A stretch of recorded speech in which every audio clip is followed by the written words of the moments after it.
వైకుంఠ దర్శన టికెట్ల కోసం భక్తులు ఎగబడ్డంతో జరిగిన తొక్కిసలాటలో మృతుల సంఖ్య 6గురికి చేరుకుంది. టికెట్ల కోసం భక్తులు పెద్ద ఎత్తున రావడంతో టీటీడీ సిబ్బంది పద్మావతి పార్క్ నుంచి క్యూ లైన్లోకి వారిని ఒక్కసారిగా వదిలారు. దీంతో శ్రీనివాసం, బైరాగిపట్టిడ, సత్యనారాయణపురం కేంద్రాల వద్ద పెద్ద ఎత్తున తొక్కిసలాట జరిగింది. ఈ తొక్కిసలాటలో తమిళనాడుకు చెందిన మల్లిక సహా పలువురు భక్తులు తీవ్రంగా గాయపడ్డారు. దీంతో వారిని హుటాహుటిన ఆసుపత్రికి తరలించారు. అయితే మల్లిక అనే మహిళను ముందుగా ప్రైవేట్ ఆసుపత్రికి తరలించారు. పరిస్థితి విషమంగా ఉండడంతో అనంతరం రుయాకు తరలిస్తుండగా మార్గ మధ్యలో మృతి చెందింది. కాగా తొక్కిసలాటలో గాయపడ్డ మిగిలిన వారిని స్విమ్స్ రుయాకు తరలించారు. రుయాలో చికిత్స పొందుతూ మరో 3 భక్తులు మృతి చెందారు. దీంతో మృతుల సంఖ్య 4కు చేరుకుంది. అయితే తాజాగా స్విమ్స్ లో చికిత్స పొందుతూ మరో 2 ప్రాణాలు కోల్పోగా మృతుల సంఖ్య 6కు చేరుకుంది.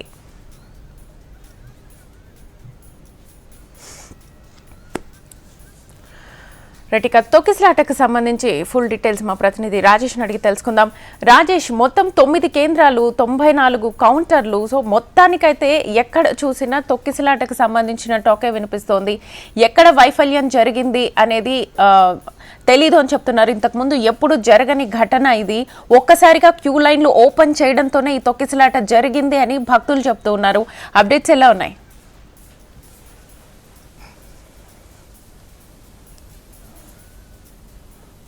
నిన్న తిరుపతిలో జరిగిన ఘటన చూసుకుంటే గతంలో ఎన్నడూ కూడా ఇటువంటి ఘటన తిరుపతిలో చోటు చేసుకోలేదు. భక్తుల రద్దీతో, భక్తుల తోపులాటతో భక్తులు చనిపోయే పరిస్థితి గతంలో ఎప్పుడు కూడా చోటు చేసుకోలేదు. ఇది దురదృష్టకరమని స్పష్టంగా చెప్పుకోవచ్చు. తొలి ఏకాదశి నాడు దర్శనం కోసం దాదాపు 24 గంటల ముందే క్యూ లైన్లో నుంచోవటం, అదేవిధంగా క్యూ లైన్లో వెనక ఉన్న వాళ్ళు ముందు వారిపై దూసుకు రావటం అనేది ఒక్కసారిగా జరగడంతో ఈ ఘటన చోటు చేసుకుంది. ఈ ఘటనలో 6గురు చనిపోవటం కూడా తిరుమల తిరుపతి దేవస్థానం చరిత్రలో కూడా ఎప్పుడు కూడా ఇటువంటి ఘటన, తోపులాట, తొక్కిసలాటలో 6గురు చనిపోయిన ఘటనలు ఎప్పుడు చోటు చేసుకోలేదు. ఈ ఘటన ఈ తొలి ఏకాదశికి ఇప్పుడు జరిగిన ఘటన చూసుకుంటే అధికారుల నిర్లక్ష్యం కొంత స్పష్టంగా కనబడుతుంది. ఎందుకంటే తిరుమల తిరుపతి దేవస్థానానికి సంబంధించిన సిబ్బందికి కావచ్చు, అక్కడ ఉన్న అధికారులకు కావచ్చు, స్థానిక పోలీసులకు కావచ్చు, పూర్తి స్థాయిలో భద్రతా ఏర్పాట్లు చేయటంలో కానీ, అదేవిధంగా కట్టుదిట్టమైన వ్యవహారాల్లో కానీ, అంటే లక్షల మంది, ప్రతిరోజు లక్షల మంది భక్తులకు దర్శనాలు చేసుకునే తిరుమల తిరుపతి దేవస్థానంలో నిన్న తొలి ఏకాదశి పండుగ సందర్భంగా పూర్తి స్థాయిలో ఒక కౌంటర్లో తొక్కిసలాడుతూ 6గురు చనిపోయారంటే ముందస్తు చర్యల్లో కొంత లోపం ఉందని స్పష్టంగా అర్థమయ్యే పరిస్థితి కనపడుతుంది. అయితే ఒక పోలీస్ కానిస్టేబుల్ గేట్లు ఏవైతే రాత్రి 12 గంటల తర్వాత తెల్లవారుజామున, ఈరోజు తెల్లవారుజామున 5 గంటలకు ఇవ్వాల్సిన టికెట్లు ఈ తొక్కిసలాట ప్రజలు ఎక్కువగా ఉండటం, దీంతో పూర్తి స్థాయిలో రాత్రే తీయటం, నిన్న సాయంత్రం 7 గంటల సమయంలో తీయటం, అదే సమయంలో ముందు వరుసలో ఉన్న మహిళలు, అదేవిధంగా పురుషులు ఎవరైతే ఉన్నారో పెద్దవాళ్ళు, వీరందరినీ తొక్కుంటూ పైకి వెళ్ళడం. అంటే సహజంగా ఈ తొలి ఏకాదశి దర్శనం కోసం ఎక్కువ శాతం మంది 50 ఏళ్ళు పైబడి వాళ్ళే ఈ క్యూ లైన్లో కనబడుతున్నారు. ఎక్కడ యువత లేదు. పెద్దవారు కూడా పూర్తి స్థాయిలో ఈ తొక్కిసలాటకు ముందుకు వెళ్ళాలి, ఎట్టి పరిస్థితుల్లో శ్రీవారి దర్శనానికి టోకెన్లు అందుకోవాలనే దిశగా ఉన్నారు. ఒక పక్క టీటీడీ చూసుకుంటే 96 కౌంటర్లను పెట్టింది. దాదాపు ప్రతి కౌంటర్ దగ్గర 9 కౌంటర్లలో 96 సెంటర్లను ఏర్పాటు చేసింది ప్రతి 9 స్థానాల్లో.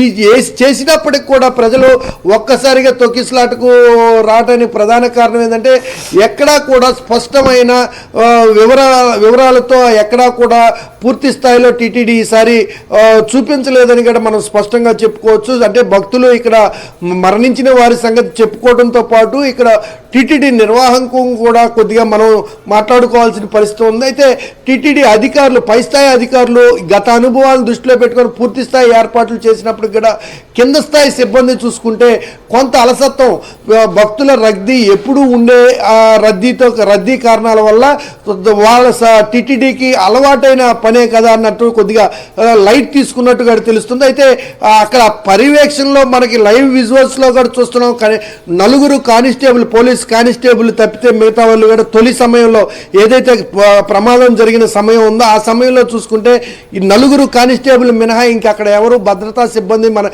విజువల్స్లో కానీ అక్కడ స్థానికంగా కానీ కనపడిన పరిస్థితి లేదు. అయితే ఆ కౌంటర్లో చూసుకుంటే పెద్ద ఎత్తున ఇక తొక్కిసలాట, తోపులాటలో గేట్లు పగిలిపోతాయి అనే సమయంలో అధికారులు తీశారు.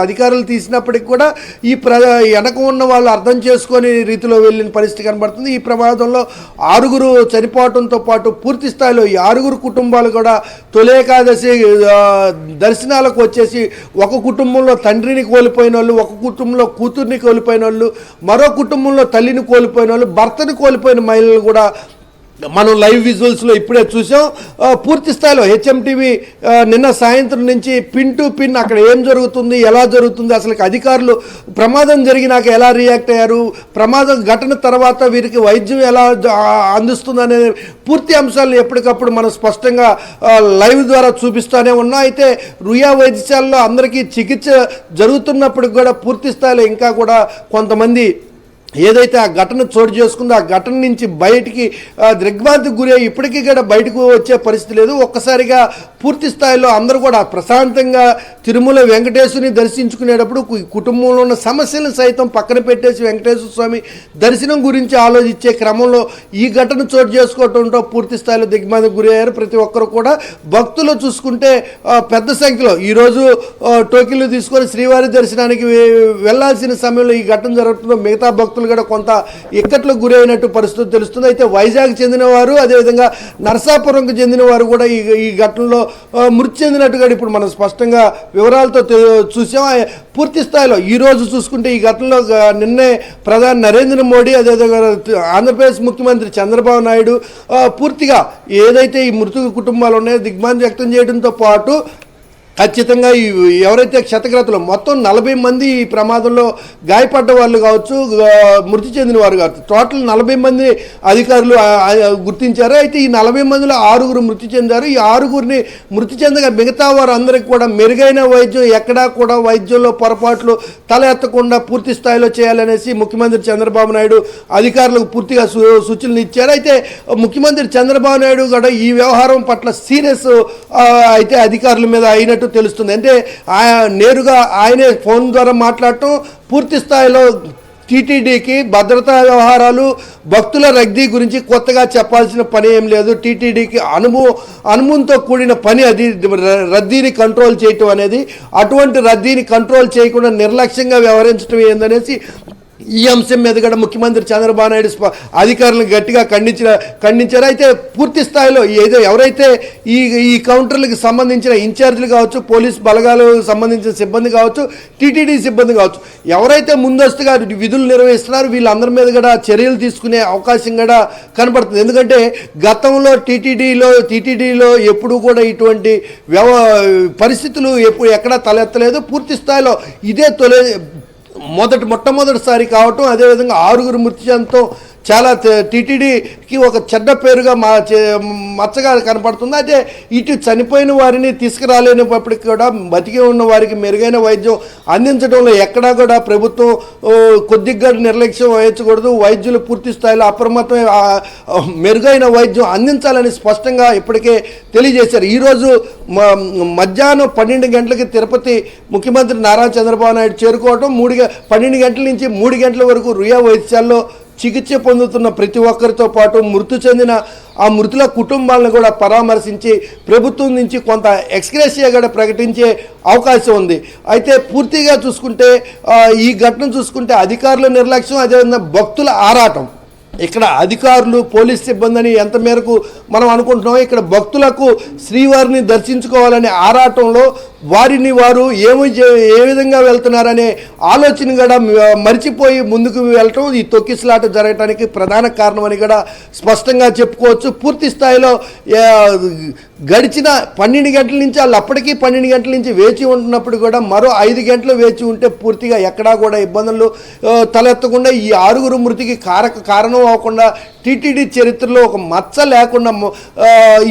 లేకుండా పూర్తిగా ఈ వైకుంఠ ఏకాదశి దర్శనాలకు సంబంధించిన టోకెన్లు మంజూరు పూర్తిగా అయిపోయింది. అయితే ఇప్పటికే 1,00,000 మందికి దర్శన టోకెన్లు కూడా ఇచ్చేశారు టీటీడీ అధికారులు. అయితే మరో 20,000 మందికి మాత్రమే టీటీడీ చెప్పిన విధంగా ఈ టోకెన్లు జారీ చేయాల్సి ఉంది. ఈ చివరి దశలో ఈ ఘటన చోటు చేసుకోవడం దురదృష్టకరమని కూడా చెప్పుకోవచ్చు. పూర్తి స్థాయిలో ఏదైతే నిన్న సాయంత్రం జరిగిన ఈ ఘటన చూసుకుంటే టీటీడీ బోర్డు చైర్మన్, అదేవిధంగా పాలక మండలి సభ్యులు అందరూ కూడా అప్రమత్తమై ఎక్కడికక్కడ కూడా మిగతా కౌంటర్లు ఏ విధమైన ఇబ్బందులు జరగకుండా వాటిల్లో కౌంటర్ల నుంచి ఈ సమస్యను మరో చోటగా చేరకుండా పూర్తి స్థాయిలో అప్రమత్తమై ఎక్కడికక్కడ కట్టుదిట్టమైన ఏర్పాట్లు చేశారు. అదేవిధంగా గాయపడ్డ కుటుంబాలు, అదేవిధంగా గాయపడ్డ వ్యక్తులు, దీంతోపాటు మరణించిన కుటుంబాలు ఏవైతే ఉన్నాయో వాళ్ళందరికీ భరోసా, మేమున్నామనే భరోసా కూడా ఇప్పటికే టీటీడీ పాలక మండలి ఇచ్చినట్టు తెలుస్తుంది. అయితే పూర్తి స్థాయిలో క్షతగ్రస్తులకు మెరుగైన వైద్యం అందించడంతో పాటు మృతుల కుటుంబానికి కూడా ప్రభుత్వంతో పాటు టీటీడీ కూడా భరోసా పలికే అవకాశం కనబడుతుంది. Shweta. Right Rajesh, thank you.